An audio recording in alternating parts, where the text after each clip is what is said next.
Une capitale Kiev sous couvre-feu et des combats autour des grandes villes. Plus de 20 jours après le début des opérations militaires russes, l'état de conflit en Ukraine reste toujours en vigueur.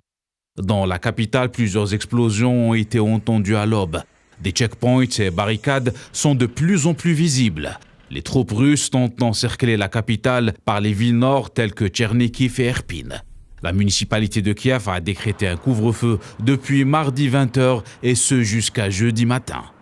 Kharkiv, deuxième plus grande ville du pays, entourée par des unités russes, l'agglomération vit au rythme des combats depuis les premiers jours de l'opération.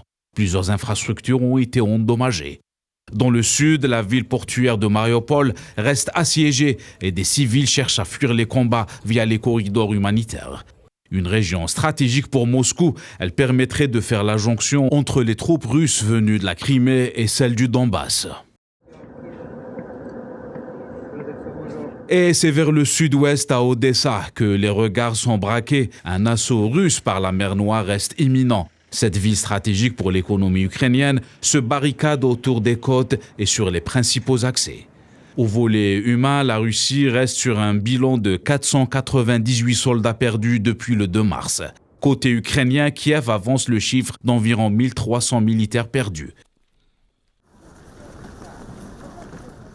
Et d'après des organisations internationales, plus de 3 millions de personnes ont fui l'Ukraine, principalement vers la Pologne, en plus des autres pays limitrophes.